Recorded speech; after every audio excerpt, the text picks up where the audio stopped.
نماز نہیں پڑھتا، میں مسجد میں نہیں جاتا۔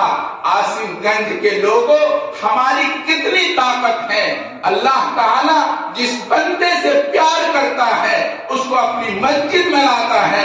ہماری کوئی طاقت نہیں ہے، اگر اللہ چاہے ہمارے چلتے ہوئے قدم کو روک دے۔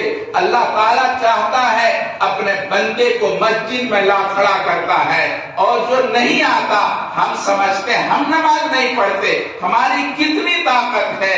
اللہ تبارک و تعالیٰ در حقیقت مسجد میں، اپنے گھر میں ہماری صورت دیکھنا پسند نہیں کرتا، اپنے در سے اس کو دھکا دے دیتا ہے اور وہ بندہ مسجد سے باہر چلا جاتا ہے۔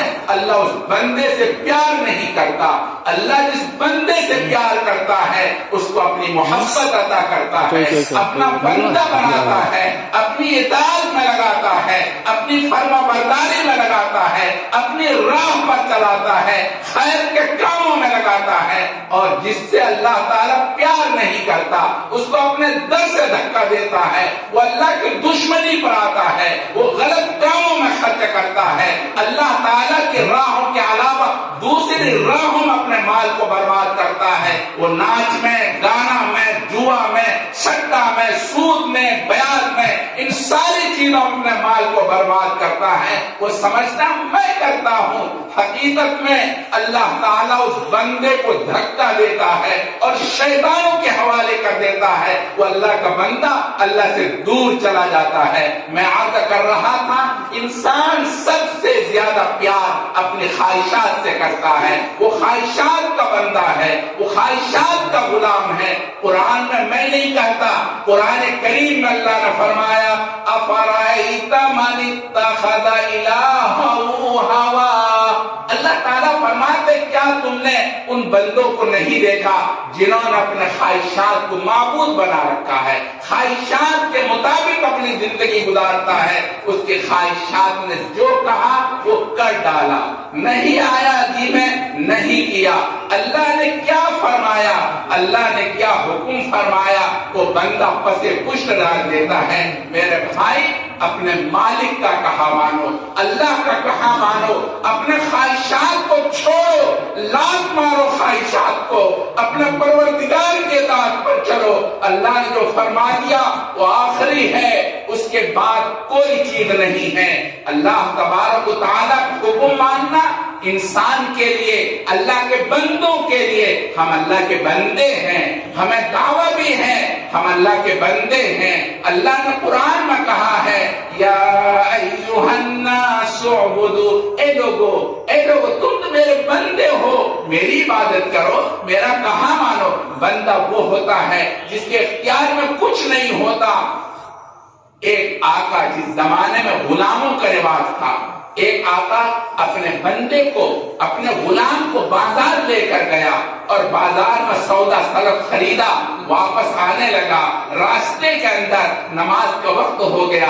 غلام کہنے لگا نماز کا وقت ہو گیا ہے، میں اس مسجد میں نماز پڑھنے جانا چاہتا ہوں۔ وہ بھی مسلمان تھا، کہ ٹھیک ہے جاؤ۔ وہ آقا خود باہر رہ گیا، اب نماز پڑھنے لگا، نماز پڑھتا رہا، دیر ہو گئی، باہر سے وہ آقا آواز دیتا ہے ارے بندے تو کہاں چلا گیا اور تو کیوں نہیں باہر نکلتا، تو باہر کیوں نہیں آتا؟ وہ غلام کیا کہتا ہے جس مالک نے تجھے اپنے در سے دور کر رکھا ہے اس مالک نے مجھے اپنا رکھا ہے، میں اس وجہ سے اپنے مالک کے در پر ہوں، اپنے مالک کے گھر پر ہوں، میں اپنے مالک کے گھر سے باہر نہیں جا سکتا، جب تک میرا مالک مجھے اجازت نہیں دے گا میں باہر نہیں جاؤں گا۔ ایک آقا کا فرما برداری، ایک آقا کی اطاعت، اللہ تعالیٰ کی فرما برداری، یہی غلام کا کام ہے، یہی بندے کا کام ہے۔ وہ اپنے اللہ کو مانے، اپنے اللہ کو کہا مانے، اپنے اللہ کے حکم کے سامنے خواہشات کو لات مارے، خواہشات کو پتے پشت ڈالے، اللہ تعالیٰ کی فرما برداری کرے۔ مولانا روم رحمت اللہ علیہ نے محمود ایاز کا واقعہ لکھا ہے۔ محمود بادشاہ ہے، ایاز غلام ہے۔ ایاز بڑا فرما بردار، اپنے آقا کا موتی، اپنے آقا کا کہا ماننے والا، جس کی وجہ سے آقا اس سے بہت پیار کرتا تھا۔ میرے بھائیو، عاصم گنج کے لوگوں، غور سے سنو، بندوں کا کیا کردار ہونا چاہیے اور آقا کے حکم کو کیسا ماننا چاہیے۔ محمود بادشاہ ہے، ایاز غلام ہے، مگر بڑا مطیع، بڑا فرما بردار، آقا کے حکم پر قربان ہونے والا، اپنے آقا کو ماننے والا۔ جب کوئی بندہ ایسا ہوتا ہے، اپنے آقا کو ایسا مانتا ہے، اپنے آقا سے ایسا پیار کرتا ہے، تو آقا بھی اس کو ایسے ہی چاہتا ہے، ایسی محبت سے نوازتا ہے۔ میرے بھائیوں، آپ کیوں نہیں غور کرتے، کیوں نہیں اسلامیات کو پڑھتے، صحابہ کرام کی زندگی کو کیوں نہیں پڑھتے؟ آپ دیکھو، اللہ تعالیٰ کو انہوں نے اپنایا، اللہ کو اللہ مانا، اللہ کے حکم کے لیے اپنے آپ کو قربان کر دیا، جس کے نتیجے میں اللہ نے کتنا چاہا ہے، کتنا پیار کیا ہے۔ قرآن کریم میں جگہ جگہ اعلان ہے، رضی اللہ عنہم ورضوا عنہ، اللہ ان سے راضی ہو گئے، اللہ ان سے خوش ہو گئے۔ دل کی دنیا بدل گئی، حالات بدل گئے۔ جس سمت میں صحابہ کرام کا ایک فرد چلا جاتا، اس سمت میں دنیا کے حالات بدل جاتے تھے۔ اللہ کو پیارے بنتے تھے، اللہ کی اطاعت کرنے والے۔ ایسے ہی محمود کی اطاعت کرنے والا ایاز بندہ اور غلام تھا، جس کی وجہ سے شاہی دربار کے اندر جو بہت اپنے آپ کو قریبی کہنے والے، وہ سب جلنے لگے اور ان سے حسد کرنے لگے کہ محمود اس سے کیوں اتنا پیار کرتا ہے، اس سے پیار نہیں کرنا چاہیے۔ وہ بادشاہ تھا، وہ جانتا تھا، سمجھ گیا۔ ایک دن سب کو بلایا اور بلانے کے بعد اپنے شاہی خزانے سے ہیرا نکالا، ہیرا، بہت قیمتی ہیرا۔ ہمارے ہندوستان میں بھی کبھی ایک ہیرا تھا، کوہ نور نام کا، جو پوری دنیا کا سب سے قیمتی ہیرا مانا جاتا تھا۔ انگریز ہندوستان سے گیا، ہندوستان کو یہیں چھوڑ گیا، مگر وہ کوہ نور لے کے چلا گیا۔ کوہ نور آج برطانیہ کی زینت بنا ہوا ہے۔ الغرض، میں اس تفصیل میں جانا نہیں چاہتا۔ محمود نے شاہی دربار سے، شاہی خزانہ سے ایک قیمتی ہیرا نکالا اور ایک ایک کو بلایا، اپنے کارندوں کو، وزراء کو، ایک کو بلایا اور کہا، دیکھو یہ ہیرا ہے، تم جانتے ہو یہ ہمارے ملک کا قیمتی ہیرا اور سرمایہ ہے، مگر میرا حکم ہے اس کو توڑ ڈالو۔ وہ وزیر اپنے ہاتھ میں لیتا اور لے کر کے پلٹتا، دیکھتا اور کہتا، یہ ہمارے ملک کا قیمتی سرمایہ ہے، میرے ملک کا ہیرا ہے، اس کو چورنا، اس کو توڑنا ملک کو برباد کرنا ہے۔ میں اس ہیرے کو نہیں توڑ سکتا، میں اس ہیرے کو برباد نہیں کر سکتا، یہ ہیرا میرے ملک کا قیمتی سرمایہ ہے۔ یہ کہہ کر ہیرا کو وہی رکھ دیتا۔ دوسرے کو آواز دی، دوسرا آیا، اس نے بھی یہی کہا، یہ میرے ملک کو اس کے اوپر ناز ہے، فخر ہے، میں اس کو برباد نہیں کر سکتا۔ اس کو برباد کرنا اپنے آپ کو برباد کر دینا ہے، میں اس مول ہیرے کو برباد نہیں کر سکتا، توڑ نہیں سکتا۔ 25 وزراء کو بلایا اور سب نے یہی کہا اور ہیرا ایک طرف رکھ دیا۔ اخیر میں ایاز کو بلایا، ایاز کو کہا، ایاز، محمود کہتا ہے، ایاز میرا حکم ہے اس ہیرے کو توڑ دو۔ ایاز اپنے ہاتھ میں ہیرے کو لیتا ہے، زمین پر پٹکتا ہے اور اوپر سے بھاری پتھر مارتا ہے، ہیرے کا چکنا چور ہو جاتا ہے، ہیرا چور چور ہو جاتا ہے، ایک بحران مچتا ہے، واللہ ایچے کافر است، واللہ کافر است، خدا کی قسم یہ ملک کا غدار ہے، یہ ملک کا بے وفا ہے، ملک کا ناسپاس ہے، اس کو ملک بدل کر دینا چاہیے اور ملک سے نکال دینا چاہیے. یہ آیات محبوب کے سامنے رہنے کے لائق نہیں ہے. اس نے ہیرے کو نہیں توڑا، ہمارے ملک کو برباد کر دیا، ہمارے ملک کو چکنا چور کر دیا. محمود کہتا ہے یار جواب دو. محمود جواب دیتا ہے. معروم نے لکھا ہے گفتہ محتران نامور، گفتہ محتران نامور، امریش بہتر بقیمت یا گوہر. ایاز کہتا ہے اے ملک کے سمجھدار سمجھے جانے والوں، اپنے آپ کو عقل مند سمجھنے والوں، ارے تم نے ہیرے کی حفاظت کی، مگر ہیرے کا جو مالک تھا اس کے دل کو چکنا چور کر دیا. تم نے ہیرے کو نہیں بچایا بلکہ اپنے مالک کو تباہ و برباد کر دیا، اور اپنے ملک کو بچایا نہیں بلکہ اپنے ملک کو ٹکڑے ٹکڑے کر دیا. ارے بیوقوف، تم نے مالک کے حکم کو توڑا ہے اور ایک معمولی چیز کی حفاظت کی ہے. تم نے تو مالک کو برباد کر دیا. تم اگر اپنے مالک کو بچاتے، تیرا مالک ایسا ہے، ایسے ہزاروں ہیرے تیرے ملک کے بیت المال میں جمع ہوتے. تم نے مالک کو برباد کر کے اپنے آپ کو نہیں پورے ملک کو برباد کر دیا.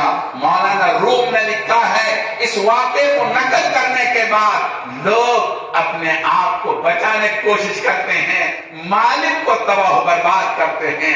اپنے مالک اللہ تبارک و تعالیٰ کے حکم کو توڑ کر اللہ کے دل کو توڑتے ہیں، اللہ کو ناراض کرتے ہیں، اللہ تبارک و تعالیٰ کو غضبناک بناتے ہیں، اور پھر یہ سوچتے ہیں میں بچ جاؤں گا، میں اپنے آپ کو محفوظ پاؤں گا. کبھی نہیں ہو سکتا. اللہ کی غضبناکی کی وجہ سے تم برباد ہو جاؤ گے، تم تباہ و برباد ہو جاؤ گے. میرے بھائیوں، میں عرض یہ کر رہا تھا، ہم اللہ تبارک تعالیٰ کے حکم کو اپنے خواہشات کی حفاظت میں، اپنے آپ کو خواہشات کے اوپر چلا کر اللہ کے حکم کو برباد کرتے ہیں. اللہ تبارک تعالیٰ کے حکم کو توڑ کر گویا ہم اپنے آپ کو برباد کرتے ہیں. قرآن کریم نے یہی کہا ہے اَفَرَأَيْتَ مَنِ اتَّخَذَ إِلَٰهَهُ هَوَاهُ. اور لوگوں کیوں آپ سوچتے ہو؟ اللہ نے آگے فرمایا ارے تیری کتنی طاقت ہے، تو اپنے آپ کو یہ سمجھتا ہے میں اپنے آپ کو بچا رہا ہوں، اپنے آپ کی حفاظت کر رہا ہوں، اور میں اللہ کی بات نہیں مان رہا ہوں. قرآن یہ کہتا ہے وَعَدَ اللَّهُ، اللہ نے آپ کو اپنے در سے ہٹا رکھا ہے، اللہ نے آپ کو اپنے آپ سے برباد کر رکھا ہے. یعنی آپ نماز نہیں پڑھتے، آپ سمجھتے میں نماز نہیں پڑھتا ہوں. اللہ کے بندے تم نہیں، اللہ تمہیں نماز پڑھنے نہیں دیتا. اللہ نہیں چاہتا کہ تم جیسے نالائق انسان، تم جیسے غدار انسان، تم جیسے اللہ کے بے وفا، اللہ کے حکم کے توڑنے والے اللہ کی عبادت کرو. اللہ کو پسند نہیں ہے، اس وجہ سے ہم اللہ تعالیٰ سے پیار نہیں کر پاتے. قرآن نے مطالبہ کیا ہے، اللہ نے آگے فرمایا وَالَّذِينَ آمَنُوا أَشَدُّ حُبًّا لِلَّهِ. دیکھو اللہ سے صرف محبت نہیں، اللہ کا مطالبہ ہے کہ اللہ سے عشق کرو، عشق کرو، عشق کرو. اللہ سے صرف محبت نہیں، محبت کو نام ہے میلان قلب کا، اور محبت جب آگے بڑھتی ہے اشتداد پیدا ہوتا ہے، محبت کے اندر حد سے زیادہ شدت آتی ہے، اسی کو عشق کہتے ہیں. عشق قرآن کریم یہ کہتا ہے اللہ تعالیٰ سے ایمان والوں کو عشق ہونا چاہیے. اللہ تعالیٰ سے کیا ہونا چاہیے؟ بولو، اللہ سے عشق ہونا چاہیے، اللہ سے بہت زیادہ محبت ہونی چاہیے. عشق جانتے ہو کسے کہتے ہیں؟